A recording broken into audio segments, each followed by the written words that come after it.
good news for Modiman, or good news for Ghanaians, that the president has given approval for, I think, $230 million to be used to purchase rolling stock.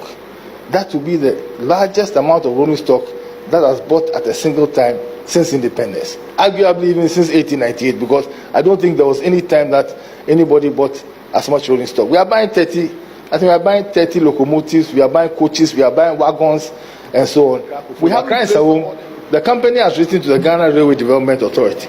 Under Section 2 of the Railways Act, the Ghana Railway Development Authority is the regulator.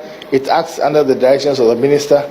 They've written to them, they copied to me, inviting them to come and inspect the line and to certify whether the line can be used by the public. Don't forget that this is a passenger line, and people are going to ride on the line, and we have to make sure that the integrity of the line is excellent. They've taken the train themselves to Nsawam a number of times. It's not that if they die, there's nothing wrong with it, but I mean, they are on the train, they know how to handle it.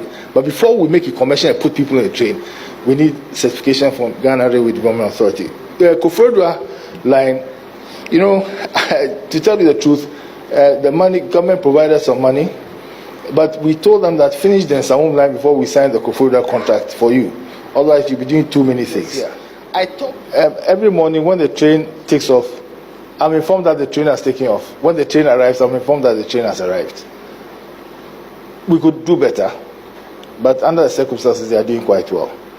Now, even the 3 cedis per person, they will look at it. They won't look at it in terms of reducing, but I agree with you that a flat rate has its own problems, and you must put in it a system that allows people to pay different rates for different parts of the ride. But if we pray together, we shall succeed together. Railway development cannot be reduced to political partisanship. Railway development is development that lasts over 50 years. We are not even competing with any political party, because no political party can compete with what has been done even within these 2.5 years. The amount of railway, for the first time in the history of our country, we are going past Kumasi. For the first time in the history of our country, we are building at a speed of 160 kilometers per hour. For the first time in the history of our country, we are using asphalt as a basis for the formation. For the first time in the history of our country, within 2.5 years, we are buying 30 coaches. Within 16 years, we bought 4 Tigos. We are not buying Tigos. We are not buying DMUs. We are buying actual locomotives. And for me, we as a nation should not reduce everything to NDC, NPP. We are developing this nation for Ghanaians, regardless of political persuasion. That is the vision of the President, Nana Addo Dankwa Akufo-Addo, and it's a vision that I will assist him to achieve. Thank you very much.